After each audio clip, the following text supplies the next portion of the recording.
Hi, everybody. Welcome to another edition of Packers Unscripted from Packers.com. I am Mike Spofford, joined by the one and only Wes Hodkiewicz. We're coming to you here from our studios at Lambeau Field. And Wes, the pads have gone on here in training camp. We have been witness to one padded practice, the uppers, the shoulder pads. We'll be watching our second padded practice when we skedaddle out of the studio here later this morning.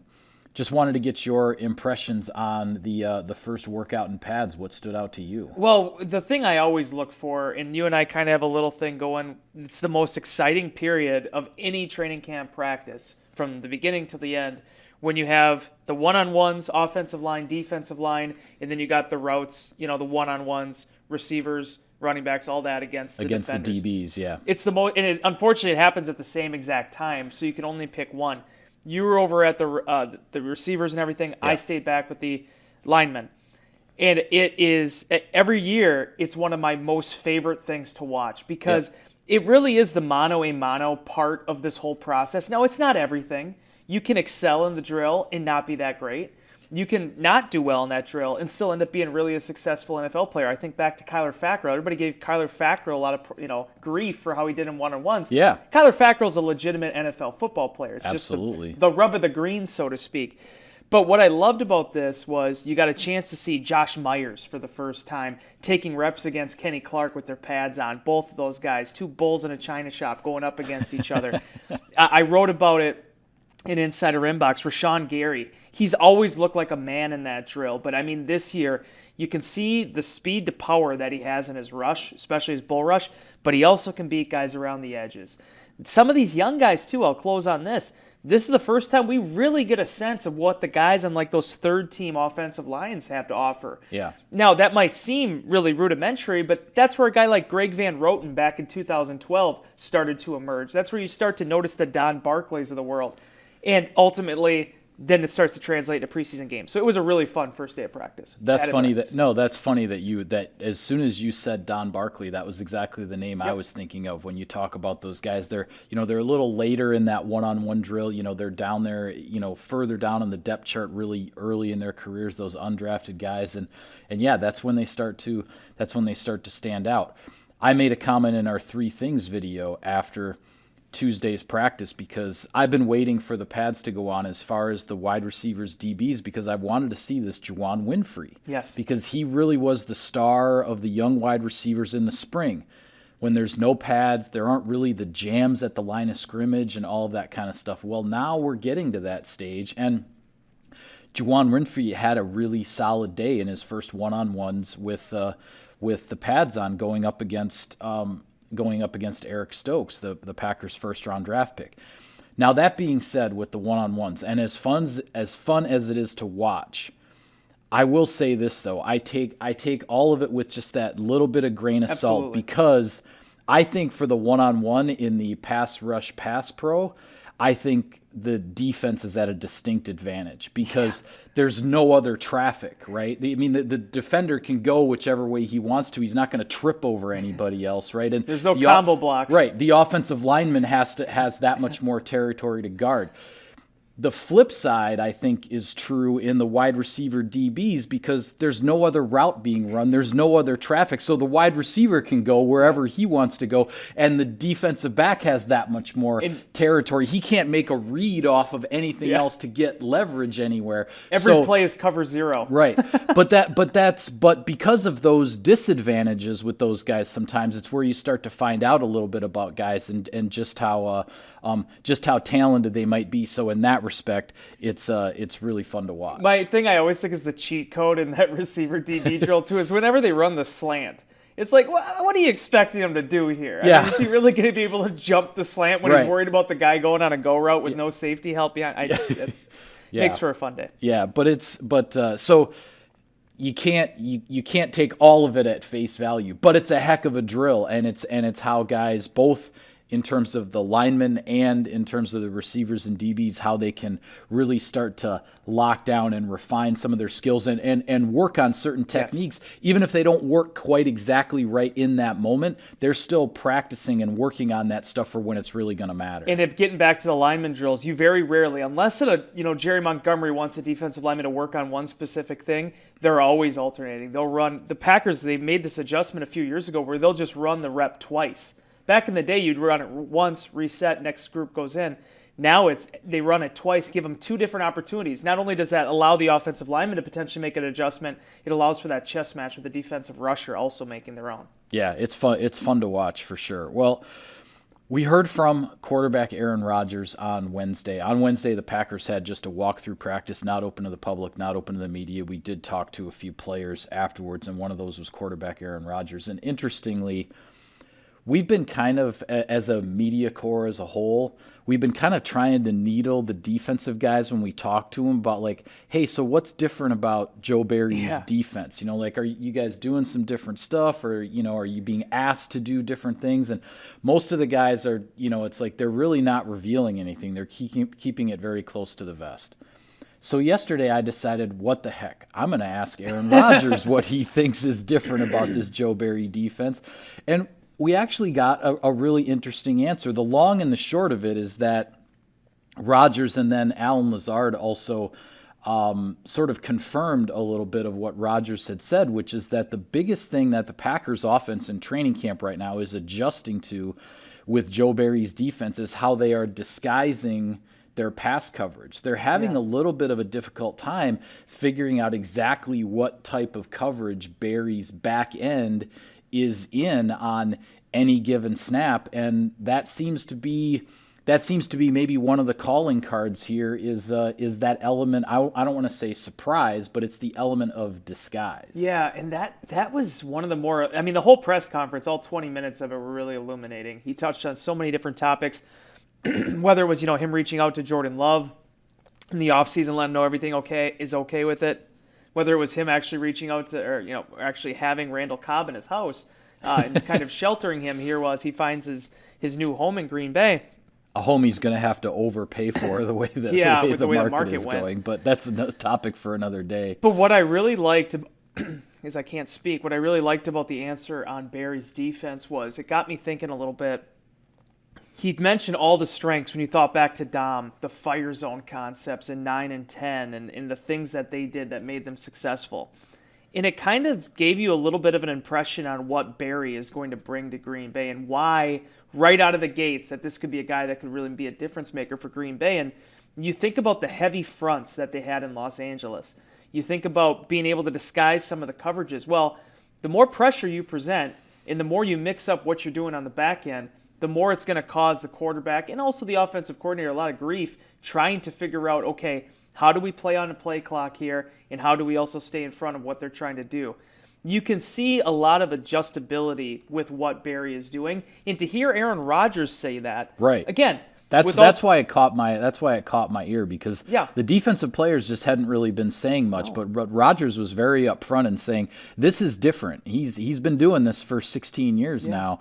This is a different type of defense that he's facing in training camp. Yeah, and that's what you want, because this is where we ultimately see the reps, right? We always talk about, you get into preseason games, one of the reasons why Rodgers historically has not been, really keen on playing a lot in the preseason is because everything does look the same. We talked about the adjustments they make in one-on-ones. Well, legitimately, they basically are just rushing the same way. They're basically covering the same way. They just want to see what guys can do athletically and kind of make some judgments there on how they're holding their own. They're not trying to show some of their undiscounted looks for the upcoming season. These are the practices, these 20-some practices the Packers will have where Rodgers and the offense are going to cut their teeth. And getting back to your point about Lazard that I thought was really interesting is that, he feels like the ceiling is high for the offensive group.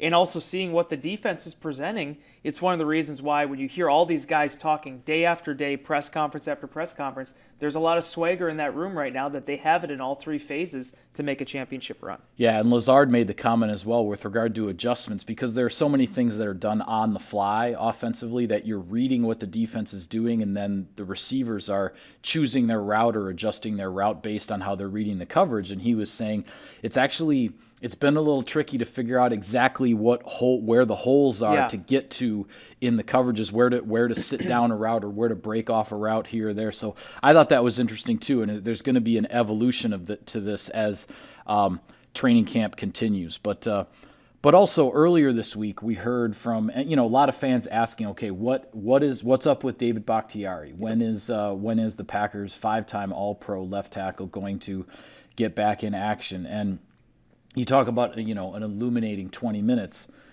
at the podium. Bakhtiari is very, very, very entertaining, but made it very clear. I thought the most interesting thing that he said, not that he gave any kind of a timetable, he's not making any promises he's going to be back for week 1 or week 2 or whatever the case might be, but he said it was almost as though he said it's not about whether he necessarily feels, like all the way back to himself, like, he's going to be back to his all-pro form, be 100%, or whether he's 90% or 80%.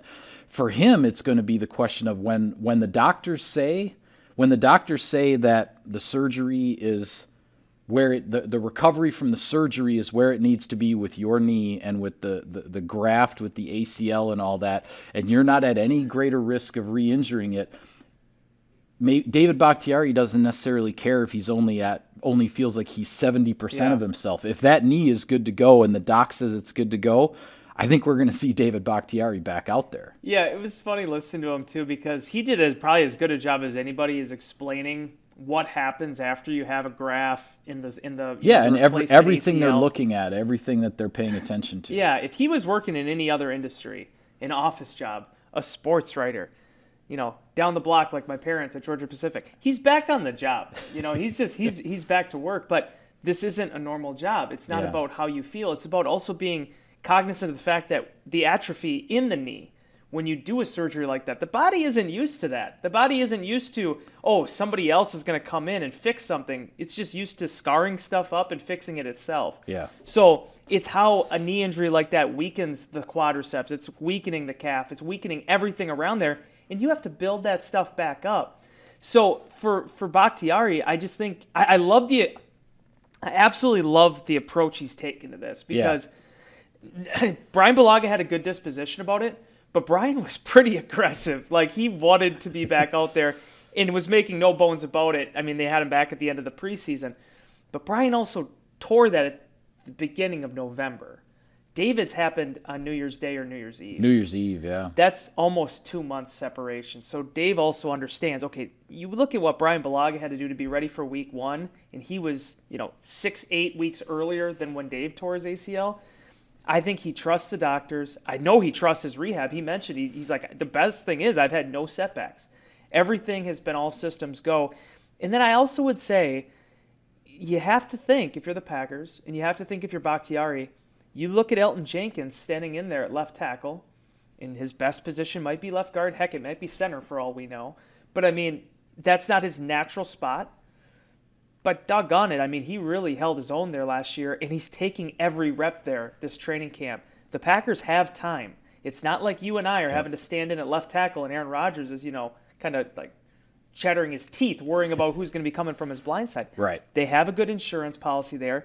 Get your 5-time, probably future Hall of Fame, all-pro left tackle back, and go from there. Yeah, I think the biggest indication we're going to find out is simply going to be the roster decision at the end of training camp, right? Because for those who don't quite understand this, David Bakhtiari is on the physically unable to perform list. It's called the PUP list or PUP list. Players who do not practice, they don't practice the first day of training camp. They go on that list and they come off that list then as soon as they begin to practice. Well, we're not expecting to see David Bakhtiari during training camp. But then the Packers will have to make a roster decision at the end of training camp. Does David Bakhtiari go on the 53-man roster, or does he stay on PUP and go on to regular season PUP? Now, the reason that will be a big decision is because somebody who starts the regular season on PUP after having been on PUP all through training camp has to miss the first 6 weeks of the regular season. That's a rule. So if the Packers feel like Bakhtiari will be back within the first 6 weeks, he'll be on the 53 for week one, even if he's not necessarily going to play in week one, but he'll be on the 53 because they're not going to, if they feel he's going to be ready, they're not going to just shut him down for the first 6 weeks of the regular season. That's the best way to read this, right? Absolutely. The one consideration you have to make, though, is kind of like if you're at the grocery store and you're trying to stash that last bag of Doritos on the list so your wife doesn't find out it went over $200, you have to be cognizant of the fact that if he does go on to regular season injured reserve, that means you're probably going to have to cut somebody extra, go down to 52 at the end of camp. You can't just put him on IR, okay, and then bring him back. No, there's still the difference between training camp IR and regular season IR. Yeah. So, and if they do that, they put him on the 53 and then put him on IR, that would only be a minimum of 3 weeks that he would have to be out. So those are the different roster. Yep. Those are the different roster machinations that the Packers will figure out with Bakhtiari when the time comes on Labor Day weekend. Yeah, and I think really the big decision is going to be that week after the Buffalo game, because now you don't have that last preseason game. They're not going to cut, in that typical Saturday weekend at the end of August. So there's a little bit more time for the training staff, the doctors, and Bakhtiari himself to come together and see where things are at. Be that as it may, as I said, I think that the Packers have the offensive line depth there to be able to stem the tide. But certainly, at some point, he's a difference maker. He's the best in the game at what he does. Yeah. And the Packers, want to have him back as soon as possible and as soon as safely as possible. And you mentioned Elton Jenkins as the guy who's holding down the fort there at left tackle here throughout training camp. That's going to be his spot until Bakhtiari is back. We're seeing a competition here at guard with Jenkins, was a Pro Bowl left guard, obviously, last year, and has played in so many different spots. But right now, the coaches are rotating John Runyon, Ben Braden, Lucas Patrick, 3 guys kind of for those 2 guard spots while Jenkins is playing left tackle. And from what we've seen so far, nobody's in a hurry to make a decision there. This looks like a competition that is going to continue to play out as we go through training camp. Yeah, and it has been a very balanced competition, as you said. Now, the one caveat to all this is the fact that Lucas Patrick really is the backup center, too. So, as you mentioned, they've been circling him out on some first-team reps so that he can take the second-team reps at center. And then in that case, that's where Ben Braden has been over at right guard with John Runyon, staying basically only at left guard. Yeah. The competition there for that left guard though spot is really interesting because Runyon, I thought, really showed out last year, played well in a pinch, but never actually started a game. He was always just kind of called upon to finish. He was a finisher, closer, if you will. But, I said this during the one-on-one drills, the thing that I like about John the most is that he has incredibly broad shoulders. He might not have his dad's height, in terms of, it's funny me saying a 6'4". I was going to say, it's not as though he's small, but yes, his dad had a little bit more of that size. But by golly, he has those broad shoulders, and at the guard position, there were a couple one-on-one reps he was taking. I want to say it was against Tyler Lancaster, and Lancaster kind of had a move on him, but the way, with how much space that John takes up, he's able to shift, move his feet, and he won those 2 reps. Braden is just a massive human being. 6'6", 200. I think he's listed at 329 pounds. This is a guy that has bounced around a lot in the league. He was with the Packers in 2019 on the practice squad for a couple months, got cut, ended up going to New England, found his way back to Green Bay, and the coaching staff seems to be really high on him. We've never spoken to him. We've never, there hasn't been an availability with him. We haven't really seen him really play that much because he's only been here during the regular season portion of things. He hasn't really been there in camp. So interested to learn more about him. And he was a guy too during the offseason program when they were still feeling things out with the tackle situation, took some reps at tackle too. So an interesting little guy to have involved there as well. Well, after 1 week of practice and thus far only 1 practice in pads, it is not a time to make any grand pronouncements. But there are 2 things I think that we have learned, both based on what we've seen with the reps and also what we've heard from players, from Matt LaFleur and whatnot. One is that it sure looks like the rookie second-round pick Josh Myers is going to be the starting center for this team, barring something very unforeseen, because he is, as he was in the spring, now into training camp, he is taking every rep at center with the number 1 offense. And the other one is that it sure looks like when Joe Barry is going to have 2 inside linebackers on the field, it's going to be the youngster Chris Barnes, the second-year undrafted guy from UCLA, and then Devonta Campbell, the veteran that the Packers brought in during the spring, late in the spring, towards the time of the mini camp.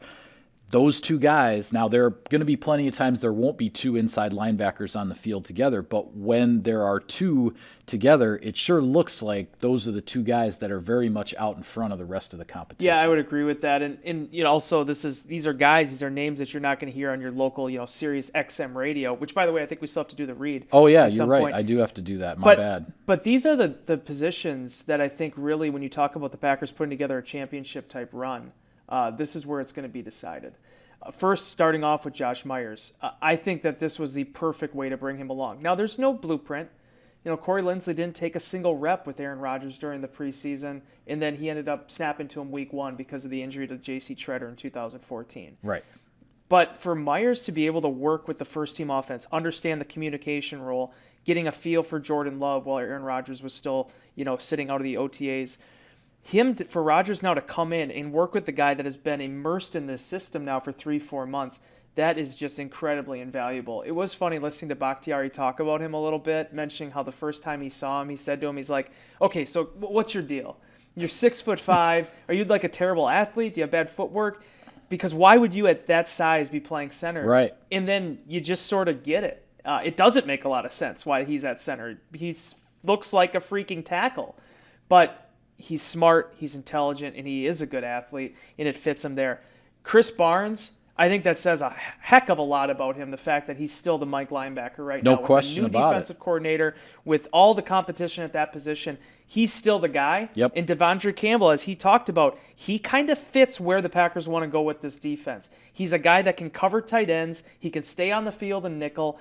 And again, we're talking about options. He's a guy that gives Joe Barry a lot of options for how he wants to settle that defense in the sub-packages. Yeah, an interesting combination there of a young guy with a veteran who's new to this team and this system. But you are right. I need to do the sponsor business here. Sirius XM NFL Radio delivers hard-hitting analysis and up-to-the-minute NFL news that true football fanatics need 24/7. 365. And with that, we're going to call it a wrap on this edition of Packers Unscripted. Be sure to follow all of our coverage of the team and of training camp. It's all there for you on Packers.com. For Wes, I'm Mike. Thank you for tuning in, everybody. We'll see you next time.